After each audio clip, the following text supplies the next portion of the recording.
नमस्कार दोस्तों, कैसे हैं आप लोग। उम्मीद करते हैं कि स्वस्थ होंगे, मस्त होंगे और अपने पढ़ाई को कंटिन्यू कर रहे होंगे।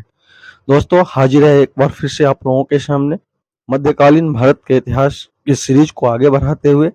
आज जो हम लोग पढ़ने वाले हैं वो दिल्ली सल्तनत के अंतर्गत शासन करने वाले अंतिम राजवंश के बारे में पढ़ेंगे, जिसको हम लोग लोदी वंश के नाम से जानते हैं। इसके बाद हमारा दिल्ली सल्तनत का जो टॉपिक है वो खत्म हो जाएगा। हालांकि इसके बाद मैं एक वीडियो और जो है सो दिल्ली सल्तनत से संबंधित लाऊंगा, जिसमें हम दिल्ली सल्तनत का प्रशासन का स्वरूप कैसा था उस पर चर्चा करेंगे और उसके बाद हम लोग मुगल काल के बारे में पढ़ेंगे। तो चलिए शुरू करते हैं बिना किसी देरी के। उम्मीद करते हैं कि वीडियो आप लोगों को अच्छा लगेगा तो आप लोग कृपा करके चैनल को सब्सक्राइब कर देंगे ताकि मेरा भी मनोबल बढ़ता रहे। दोस्तों, दिल्ली सल्तनत के अंतर्गत जो सबसे अंतिम वंश के द्वारा शासन किया गया था उसको हम लोग लोदी वंश के नाम से जानते हैं। और लोदी वंश की स्थापना जो है वो बहलोल लोदी ने 1451 ईस्वी में किया था। इससे पहले जो दिल्ली सल्तनत पर शासन कर रहा था उसको हम लोग सैयद वंश के नाम से जानते हैं। और सैयद वंश से संबंधित वीडियो मैंने पहले ही अपलोड कर चुका है। अगर आपने अभी तक वो वीडियो नहीं देखा है तो आप मेरे चैनल के प्लेलिस्ट में जाकर के उस वीडियो को देख सकते हैं। तो बहलोल लोदी ने 1451 ईस्वी में लोदी वंश की स्थापना की थी। परंतु बहलोल लोदी जो था वह सुल्तान बनने से पहले जो है वो सैयद वंश के अधीन ही काम करता था और वो गवर्नर के पद पर था। और वो उसे लाहौर और सरहिंद का जो क्षेत्र है, जो उस वक्त पंजाब कहा जाता था, पंजाब का क्षेत्र कहा जाता था। आज भी जो लाहौर जो पाकिस्तान में है वो पंजाब का ही। जब हमारे देश का बंटवारा हुआ तो पंजाब का आधा हिस्सा पाकिस्तान में चला गया और आधा हिस्सा जो है वो हमारे पास यानी हिंदुस्तान में रह गया। तो वो जो पंजाब वाला हिस्सा है वही उसका बहुत ही प्रसिद्ध शहर है लाहौर। और कहते हैं कि जिसने लाहौर नहीं देखा वो उसने कुछ नहीं देखा। और पूरा प्रयास किया गया था स्वतंत्रता के समय में कि लाहौर को भारत का हिस्सा बनाया जाए, बट अनफॉर्चुनेटली ऐसा हो नहीं पाया। तो बहलोल लोदी जो था वो उस क्षेत्र का गवर्नर के पद पे था। कब? जब सैयद वंश का शासन चल रहा था। परंतु जब सैयद वंश के शासक जो कमजोर शासक बने और उसकी स्थिति कमजोर हुई तो उसके कमजोरी को फायदा उठा करके 1451 ईस्वी में बहलोल लोदी ने स्वयं गद्दी को हथिया लेगा और हिंदुस्तान का शासक बन गया और एक नए वंश की शुरुआत की, लोदी वंश। दोस्तों, एक चीज और हम बता दें आप लोगों को, इससे पहले जितने भी शासक ने दिल्ली सल्तनत के अंतर्गत जितने भी वंशों ने शासन किया था उसका कहीं ना कहीं संबंध तुर्क मुसलमानों से था। और बहलोल लोदी जो था ये अफगानी मुसलमान था और तुर्क मुसलमान जो था वो अफगानी मुसलमान को अपने से नीचे समझता था। उसे वो दर्जा प्राप्त नहीं था उस समय में जो तुर्क मुसलमानों को दिया जाता था। तो जिस कारण जब बहलोल लोदी सुल्तान बनता है तो ये अफगान लोग जो होते हैं, जो अफगान कबीले से संबंधित होते हैं या अफगानी मुसलमान होते हैं, उनसे बड़ी अच्छी दोस्ती निभाता है। और उन्होंने कभी भी उसके सामने ऐसा महसूस नहीं करता है कि मैं सुल्तान हूँ। वो हमेशा जमीन पे ही बैठ करके कोई सभा वगैरह करना होता था तो वो अपने सरदारों के साथ जमीन पर बैठ कर ही किया करता था। दोस्तों, इन्होंने जब 19 अप्रैल 1451 ईस्वी में दिल्ली के गद्दी पर बैठा तो उन्होंने एक उपाधि अपने आप को दिया जिसे बहलोल शाह गाजी कहा जाता है। और यह अपने सरदारों को मसनद ए आली कहकर पुकारता था। जैसे कि हमने पहले भी बताया है कि बहलोल लोदी अपने सरदारों को काफी इज्जत किया करता था, क्योंकि यह कभी ये नहीं बताया कि हम विशिष्ट हो गए, हम सुल्तान बन गए। हमेशा ये अपने लोगों को एहसास दिलाता था कि हम तुम ही लोगों में से एक हैं और हम सब भाई भाई हैं।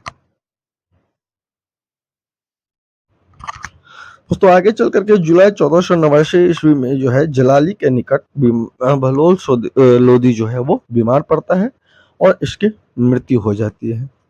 बहलोल लोदी के मृत्यु के बाद लोदी वंश का अगला सुल्तान जो बनता है उसको हम लोग सिकंदर लोदी के नाम से जानते हैं।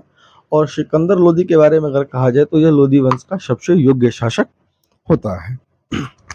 सिकंदर लोदी सुल्तान बनने के बाद सबसे पहले आगरा नगर की स्थापना करता है। आप लोग जानते ही होंगे आगरा उत्तर प्रदेश में पड़ता है और वहां पर प्रसिद्ध इमारत हमारे देश का है, जिसे हम लोग ताजमहल के नाम से जानते हैं। मैं ऐसे ही बता रहा हूँ, मुझे पता है कि आप लोगों को ये चीजें पता होगा, ठीक है।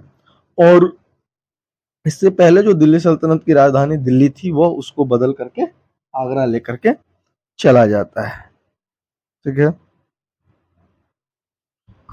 इसके अलावा इन्होंने जमीन को नापने के लिए एक यंत्र का आविष्कार किया था, जिसको सिकंदरी गज के नाम से हम लोग जानते हैं, जिसे सिकंदरी गज के नाम से जाना जाता था। इसके अलावा ये एक कवि टाइप का व्यक्ति भी था, तो इन्होंने गुलरुखी उपनाम से अपनी कविताएं भी लिखा करता था। इसने जिन जिन कविताओं को रचा या लिखा, वो सिकंदर लोदी के नाम से नहीं बल्कि गुलरुखी के नाम से लिखा करता था। इसके साथ ही एक बहुत ही महत्वपूर्ण तथ्य ये है कि जो सुप्रसिद्ध संत कबीर, इसके बारे में हम सभी लोग जानते हैं, वो सिकंदर लोदी के ही समकालीन था। यानी सिकंदर लोदी जब हिंदुस्तान का शासक था, तो उसी वक्त कबीर का भी प्रादुर्भाव हुआ था, और कबीर के द्वारा रचा गया एक बहुत ही प्रसिद्ध पुस्तक है, पुस्तक नहीं कह सकते हैं उनको, उनके द्वारा जो दोहा बोला गया था, उसको एक पुस्तक में जो है सो संकलित कर लिया गया है। इसको हम लोग बीजक के नाम से जानते हैं। पढ़ेंगे हम लोग आगे, कबीर के बारे में भी पढ़ेंगे, जैसे जैसे समय आगे बढ़ेगा हम एक एक चीज आप लोगों को बताएंगे, ठीक है। सिकंदर लोदी के बाद जो है लोदी वंश का जो शासक बनता है, इसको हम लोग इब्राहिम लोदी के नाम से जानते हैं, और ये दिल्ली सल्तनत का आखिरी बादशाह होता है, या लोदी वंश का कह लीजिए, ये आखिरी सुल्तान होता है। इसके बाद दिल्ली सल्तनत की समाप्ति हो जाती है और एक नए वंश की शुरुआत होती है, जिसको हम लोग मुगल वंश के नाम से जानते हैं। इब्राहिम लोदी के बारे में कहा जाता है कि ये एक अयोग्य शासक होता है, इसको चीजें जो है वो इससे संभलता नहीं है। इससे सबसे बड़ी गलती जो होती है, ये जैसे इसके पिता के मतलब इसके दादा कह लीजिए, बहलोल लोदी के समय में सरदारों को बहुत ही इज्जत दिया जाता था, बहुत ही सम्मान दिया जाता था, तो सरदार भी उनके प्रति वफादार होता था। लेकिन इब्राहिम लोदी ने क्या किया था कि उन सभी सरदारों पर काफी ज्यादा दबाव बनाने लगा था, जिसमें इसके कई रिश्तेदार भी थे, और जिसमें प्रसिद्ध था इनका एक चाचा था जिसको दौलत खान लोदी जिनका नाम था। वो इनके दबाव से जो क्या हुआ, इनसे गुस्सा हो गए, क्रुद्ध हो गए, और इन्होंने बाबर को जो है दौलत खान लोदी ने आमंत्रित किया इब्राहिम लोदी पर आक्रमण करने के लिए। और 1526 ईस्वी में बाबर और इब्राहिम लोदी के बीच एक युद्ध होता है, जिसको हम लोग पानीपत के प्रथम युद्ध के नाम से जानते हैं, और इसमें इब्राहिम लोदी की हार हो जाती है, और बाबर जो है वो दिल्ली के गद्दी पर स्थापित हो जाता है, और दिल्ली सल्तनत की समाप्ति हो जाती है, और एक नए वंश की शुरुआत हो जाती है, जिसको हम लोग मुगल वंश के नाम से जानते हैं। और वो लगभग 1857 तक कह लीजिए। वैसे तो मुगल की शक्ति जो है वो औरंगजेब के बाद ही कम हो जाती है, परंतु फाइनली 1857 ईस्वी में जो है मुगल सल्तनत की समाप्ति कर जाती है, और उसका जो आखिरी बादशाह होता है उसे हम लोग बहादुर शाह जफर के नाम से जानते हैं, जिनके बारे में हम लोग बड़ी डिटेल से और इत्मीनान से पढ़ेंगे।